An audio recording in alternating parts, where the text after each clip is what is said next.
I'm Ava, 26F, and I recently caused some major drama at my dad Mark's, 52M, wedding to my stepmother Rachel, 48F. This is a long and complicated story, so bear with me. My mom passed away when I was 8 years old after a long battle with cancer. It was devastating for both me and my dad. For years, it was just the two of us trying to navigate life without her. We became incredibly close during that time. My dad threw himself into his work and raising me, often working long hours to provide for us, but always making sure to be there for my important moments. I have vivid memories of him learning to braid my hair for school, burning countless dinners as he tried to master cooking, and staying up late to help me with science fair projects. He was determined to be both mom and dad to me, and for the most part, he succeeded. We had our struggles, but we always had each other's backs. When I was 17, my dad met Rachel through work. She was a new marketing executive at his company. They started dating about 6 months later. At first, I was cautiously happy for my dad. He seemed lighter, more carefree than he had been in years. But as time went on, I started to get a bad feeling about Rachel. She was always very cold towards me when my dad wasn't around. She would make little digs about how I wasn't really part of their new family. Once, when I was home from college for the summer, I overheard her telling my dad that maybe it was time for me to get my own place so they could start their life together properly. When I confronted her about it, she denied ever saying it and accused me of eavesdropping.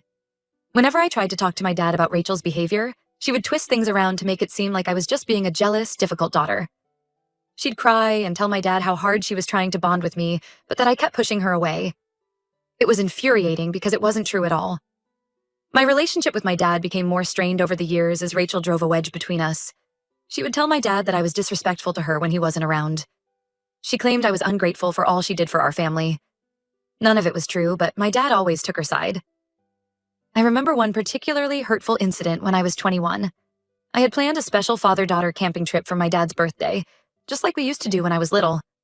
I spent months planning it, saving up for new camping gear, and even taking time off work.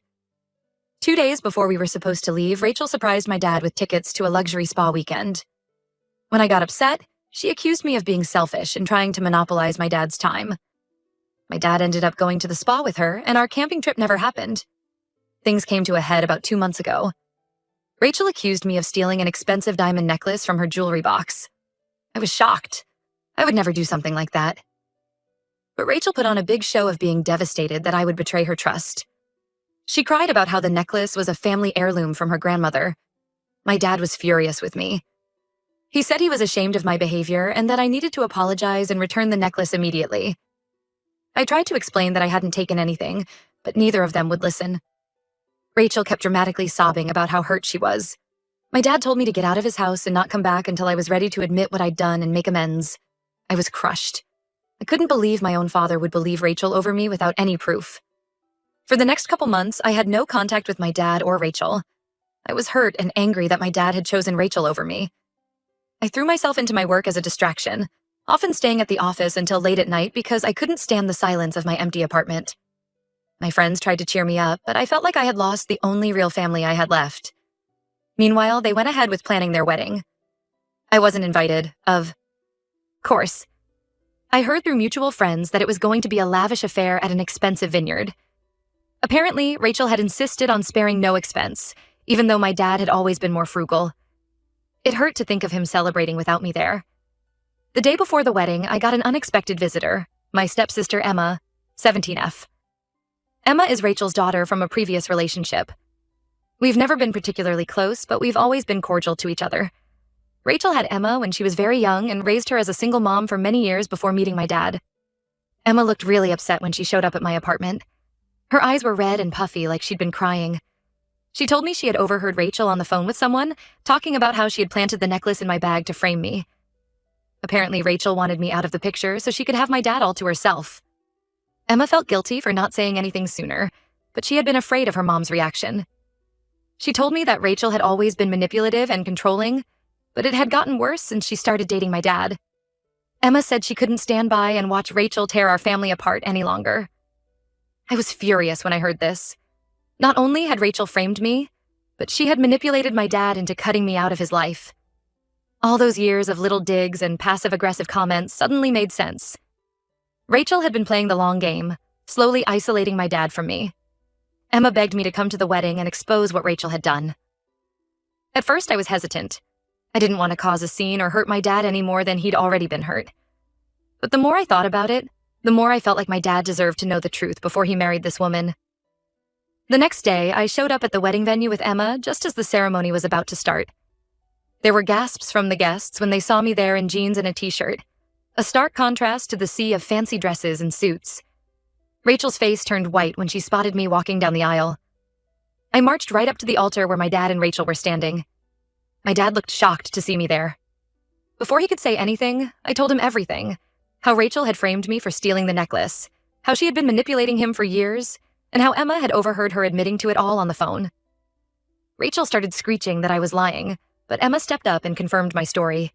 She even had a recording on her phone of Rachel's incriminating phone call. My dad looked shell-shocked as he listened to the recording of Rachel laughing about how easy it had been to frame me. The wedding guests were all murmuring in shock. Rachel's family looked mortified. My dad's face was bright red. Whether from anger or embarrassment, I couldn't tell. He turned to Rachel and asked her if it was true. She burst into tears and started making excuses, but it was clear she had been caught. My dad called off the wedding on the spot. Rachel ran out of the venue sobbing dramatically, her white dress trailing behind her. The guests were all gossiping excitedly. My dad just stood there looking devastated and humiliated. I felt a little bad for ruining his wedding day, but I also felt like he needed to know the truth before making a huge mistake. Emma thanked me for exposing her mom's lies. She said she was glad she wouldn't have to live with Rachel's manipulation anymore. It's been a week since the wedding disaster. My dad still hasn't reached out to me. I'm not sure if he's angry at me for how I handled things or if he's just processing everything that happened. Part of me feels guilty for humiliating him publicly like that, but another part of me feels like he deserved to face the consequences of choosing Rachel over me all these years. So Reddit, AIT for exposing my stepmother's lies and affair at my dad's wedding? Should I have found a less dramatic way to tell my dad the truth? I'm conflicted about how I handled things. Up.1. It's been about a month since the wedding fiasco, and I wanted to give an update on the situation. My dad finally reached out to me last week. He asked if we could meet up for coffee to talk things over. I was nervous but agreed to see him. We met at a small cafe near my apartment, neutral ground for both of us. When I saw my dad, I was shocked by his appearance. He looked like he had aged years in just a month. There were dark circles under his eyes and his clothes hung loosely on his frame, like he had lost a significant amount of weight. He started off by apologizing profusely for not believing me about Rachel. He said he felt like a complete idiot for falling for her manipulation for so long. Apparently after the wedding, he did some digging and uncovered even more of Rachel's lies. She had been cheating on him with multiple men throughout their relationship. She had also been stealing money from his accounts and running up credit card debt in his name. He discovered she had a gambling addiction and had been using his money to fund it. My dad broke down crying as he told me all of this. It was unsettling to see him so vulnerable. He said he was ashamed that he had chosen Rachel over his own daughter. He begged for my forgiveness and asked if we could try to repair our relationship. Part of me wanted to forgive him right away. Seeing my strong, stoic dad so broken was hard, but another part of me was still angry about how easily he had discarded me. I told him I appreciated his apology, but that I needed time to process everything before I could consider reconciling. We talked for a couple hours, catching up on everything that had happened over the past few months. By the end, things felt a little less tense between us. We agreed to keep in touch and take things slow as we try to rebuild our bond. As for Rachel, she apparently left town shortly after the wedding. No one has heard from her since. My dad said he's working with his lawyer to untangle their finances and protect himself from any more of her schemes. He's also pressing charges for the theft and fraud. Emma has been staying with me since the wedding. She doesn't want anything to do with her mom right now. We've actually grown quite close over the past month. It's nice having a sister to talk to and hang out with. Emma told me more details about life with Rachel over the years. Apparently, Rachel was just as manipulative and emotionally abusive towards Emma as she was towards me. She would constantly put Emma down, criticize her appearance, and compare her unfavorably to other girls her age. Emma said she always felt like she was walking on eggshells around her mom. One particularly horrifying story Emma shared was about her 16th birthday last year. Rachel had promised to throw her a big party with all her friends.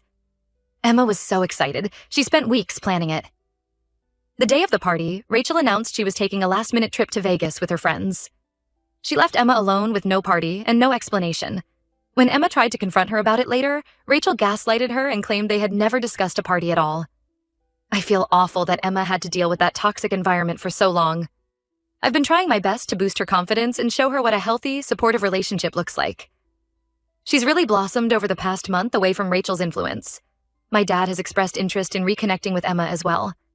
He feels guilty that he didn't notice how Rachel was treating her. Emma is hesitant but open to the idea of getting to know my dad better. They've had a few phone calls that seem to have gone well. Overall, I'm cautiously optimistic about the future of our little makeshift family. It will take time to heal all the wounds, but I think we're on the right path. I'm proud of myself for standing up to Rachel's lies, even if my methods were a bit dramatic. Sometimes the truth needs to come out, no matter how messy it might be. Update 2. It's been about 3 months since my last update, and a lot has changed in that time. My relationship with my dad has slowly but steadily improved. We've been meeting up regularly for coffee or dinner to talk things through. He's been going to therapy to work on his issues and has made a lot of progress in understanding how he allowed Rachel to manipulate him for so long.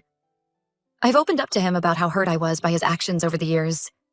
It hasn't been easy, but I think getting everything out in the open has been healing for both of us. We're not back to where we were before Rachel came into the picture, but I can see us getting there eventually. Last week, we finally went on that camping trip I had planned years ago. It was bittersweet, but also cathartic. We spent hours talking around the campfire, reminiscing about Mom and the good times we had as a family. For the first time in years, I felt like I had my dad back. Emma is still living with me and thriving. She's really come out of her shell these past few months. She joined the school drama club and landed the lead in the spring play. Seeing her confidence grow has been amazing. She's even started talking about college plans, something Rachel had always discouraged. We had a bit of drama last month when Rachel suddenly reappeared. She showed up at my apartment unannounced, demanding to see Emma. She was clearly drunk and became belligerent when I refused to let her in. Rachel started screaming about how we had ruined her life and stolen her family. She threatened to sue for custody of Emma and take her away where we'd never find her. Emma was terrified, hiding in her room while Rachel pounded on the door. I ended up having to call the police to remove Rachel from the property. It was a scary situation, but I'm glad I stood my ground and protected Emma. The officers who responded were very understanding and helped us file a report. Emma was really shaken up by the whole incident.